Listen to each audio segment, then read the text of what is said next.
Hello everyone, आज हम देखेंगे क्लास 8 आरबीएसई सीबीएसई के सब्जेक्ट हिंदी का चैप्टर सेकंड लाख की चूड़ियां तथा साथ ही देखेंगे इस चैप्टर के सभी क्वेश्चन एंड आंसर्स।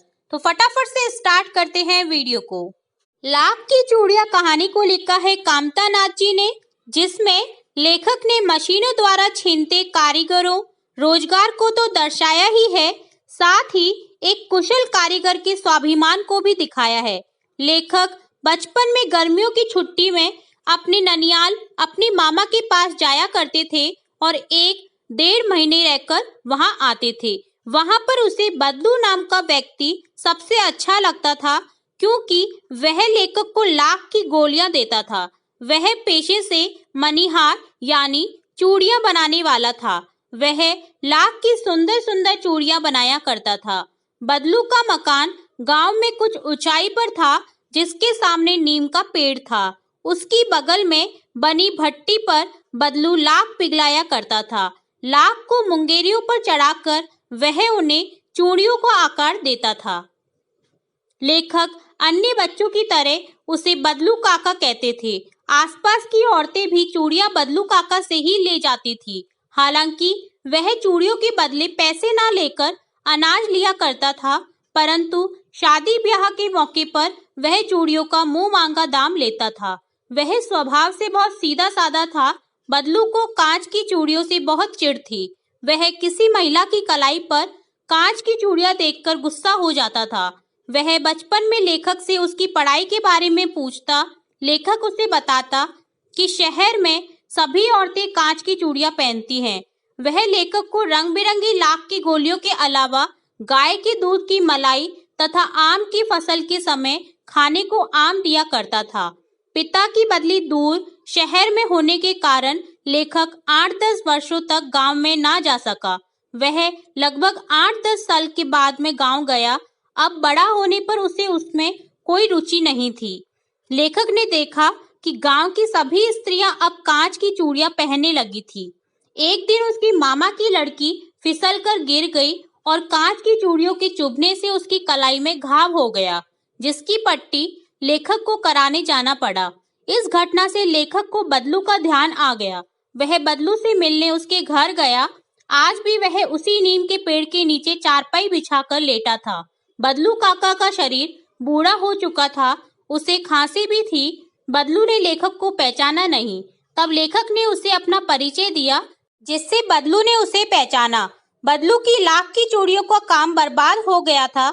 उसकी गाय भी बिक चुकी थी। बदलू काका ने लेखक को बताया कि आजकल सभी काम मशीन से होते हैं। मशीनी कांच की चूड़ियां लाख की चूड़ियों से अधिक सुंदर होती है। इसी बीच बदलू की बेटी रज्जो डलिया में आम ले आई। लेखक की दृष्टि रज्जो की कलाई पर सुंदर लग रही लाख की चूड़ियों पर गई।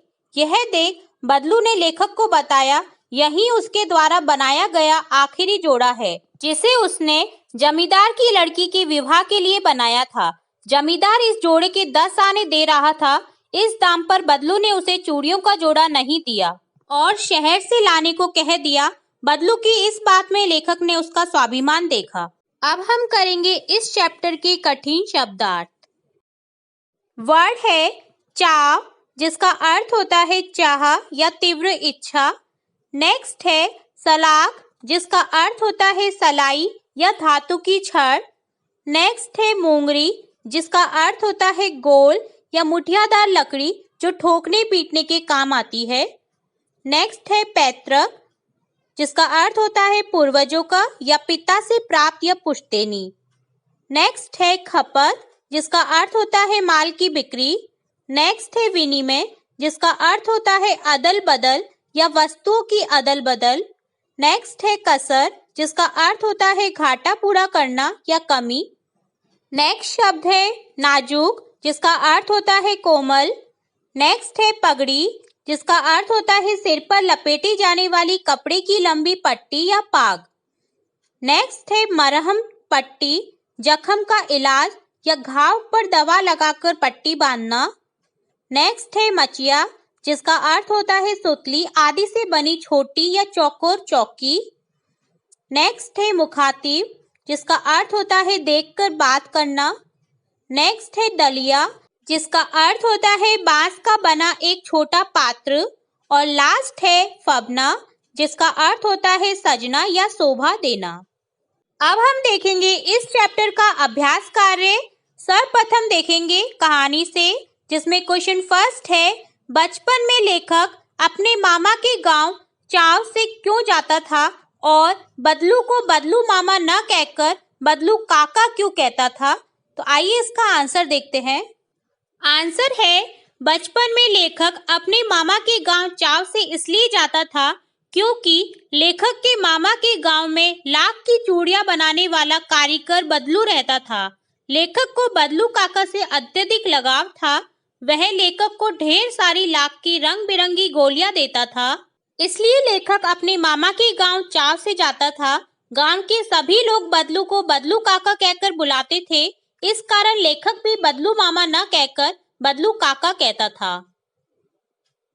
नेक्स्ट क्वेश्चन सेकंड है, वस्तु विनिमय क्या है और विनिमय की प्रचलित पद्धति क्या है। आंसर देखते हैं।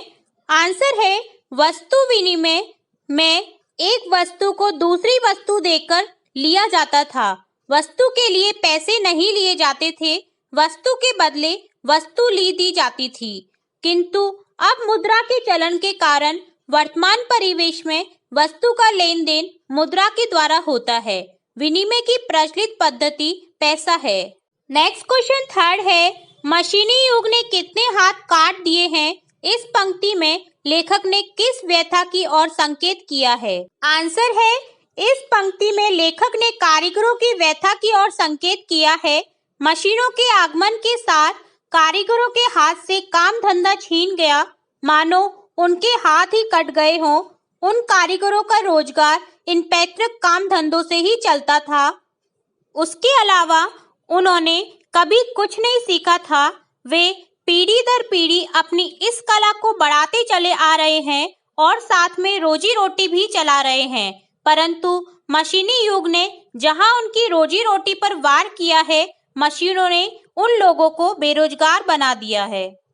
नेक्स्ट क्वेश्चन 4 है, बदलू के मन में ऐसी कौन सी व्यथा थी जो लेखक से न छुपी रह सकी। आंसर देखते हैं। बदलू लाख की चूड़ियां बेचा करता था, परंतु जैसे जैसे कांच की चूड़ियों का प्रचलन बढ़ता गया, उसका व्यवसाय ठप पड़ने लगा। अपने व्यवसाय की यह दुर्दशा बदलू को मन ही मन कचोटती थी। बदलू के मन में इस बात की व्यथा थी कि मशीनी युग के प्रभाव स्वरूप उस जैसे अनेक कारीगरों को बेरोजगारी और उपेक्षा का शिकार होना पड़ा है। अब लोग कारीगरी की कद्र न करके दिखावटी चमक पर अधिक ध्यान देते हैं। यह व्यथा लेखक से छिपी न रह सकी। नेक्स्ट 5th क्वेश्चन है, मशीनी युग से बदलू के जीवन में क्या बदलाव आया। आंसर है, मशीनी युग से बदलू के जीवन में यह बदलाव आया कि बदलू का व्यवसाय बंद हो गया, वह बेरोजगार हो गया। काम न करने से उसका शरीर भी ढल गया, उसके हाथों माथे पर नसें उभर आई, अब वह बीमार रहने लगा। नेक्स्ट पार्ट है कहानी से आगे, जिसमें क्वेश्चन फर्स्ट है, आपने मेले बाजार आदि में हाथों से बनी चीजों को बिकते देखा होगा। आपके मन में किसी चीज को बनाने की कला सीखने की इच्छा हुई हो और आपने कोई कारीगरी सीखने का प्रयास किया हो तो उसके विषय में लिखिए। तो ये क्वेश्चन आपको खुद से अटेम्प्ट करना है। नेक्स्ट सेकंड क्वेश्चन है, लाख की वस्तुओं का निर्माण भारत के किन किन राज्यों में होता है। लाख से चूड़ियों के अतिरिक्त क्या क्या चीजें बनती हैं, ज्ञात कीजिए। तो चलिए इसका आंसर देखते हैं। लाख की वस्तु का निर्माण भारत के राजस्थान, उत्तर प्रदेश, मध्य प्रदेश में होता है। लाख की वस्तु का निर्माण सर्वाधिक उत्तर प्रदेश में होता है। लाख से चूड़ियां, मूर्तियां, गोलियां तथा सजावट की वस्तुओं का निर्माण होता है। नेक्स्ट पार्ट है अनुमान और कल्पना, जिसमें हमें खुद से अनुमान करना है, कल्पना करनी है और इन क्वेश्चन को अटेम्प्ट करना है। तो क्वेश्चन फर्स्ट है, घर में मेहमान के आने पर आप उसका अतिथि सत्कार कैसे करेंगे। इसका आंसर सोचिए और लिखिए। नेक्स्ट सेकंड क्वेश्चन है, आपको छुट्टियों में किसके घर जाना सबसे अच्छा लगता है, वहां की दिनचर्या अलग कैसे होती है, लिखिए। तो इस क्वेश्चन को भी आपको सोचकर लिखना है। नेक्स्ट थर्ड क्वेश्चन है, मशीनी युग में अनेक परिवर्तन आए दिन होते रहते हैं। आप अपने आसपास से इस प्रकार के किसी परिवर्तन का उदाहरण चुनिए और उसके बारे में लिखिए।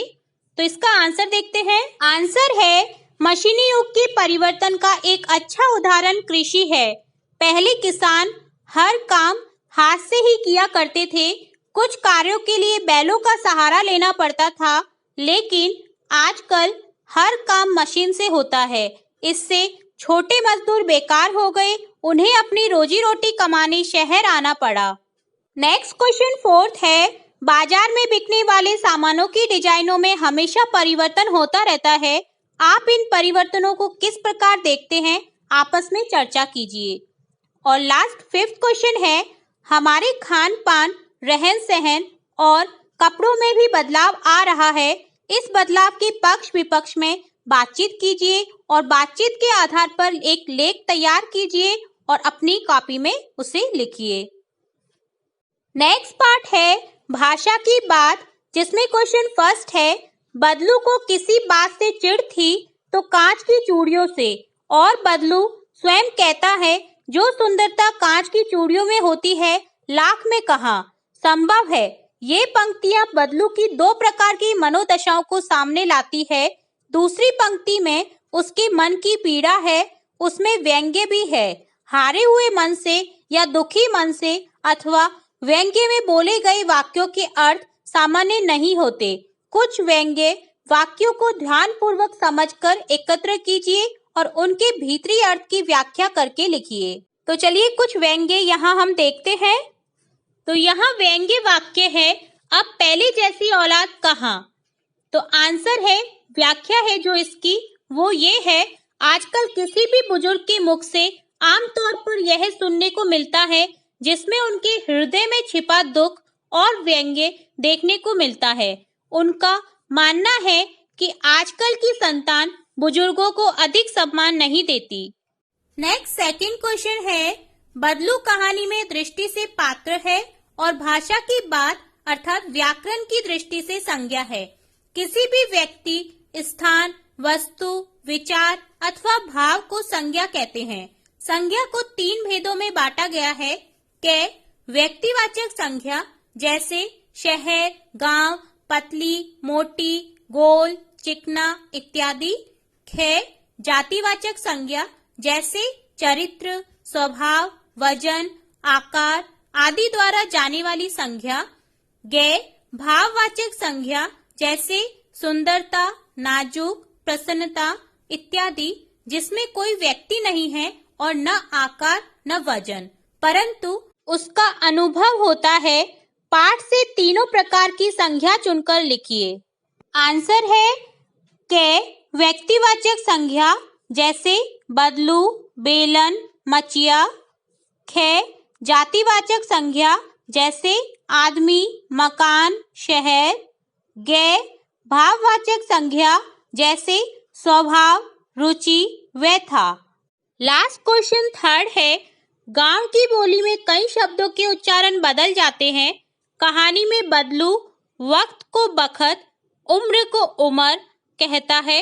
इस तरह के अन्य शब्दों को खोजिए जिनके रूप में परिवर्तन हुआ हो, अर्थ में नहीं। आंसर देखते हैं। इंसान जिसे मनुष्य भी कहा जाता है, रंज यानी कि दुख, गम जिसको मायूसी भी कहा जाता है, जिंदगी जिसका अर्थ होता है जीवन, औलाद जिसका अर्थ होता है संतान। तो ये था चैप्टर लाख की चूड़ियां, जिसे मैंने आपको स्टार्टिंग से लेके एंड तक कंप्लीट समझा दिया है। अगर फिर भी आपको किसी क्वेश्चन में कोई क्वेरी रहती है, कुछ क्वेश्चन में डाउट रहता है, तो आप कमेंट बॉक्स में कमेंट करके पूछ सकते हैं। और अगर आपने अभी तक वीडियो को लाइक नहीं किया है तो लाइक करें और अपने दोस्तों के साथ ज्यादा से ज्यादा इस वीडियो को शेयर करें। हम फिर मिलते हैं नेक्स्ट वीडियो में नेक्स्ट चैप्टर के साथ। वीडियो को पूरा देखने के लिए थैंक यू सो मच।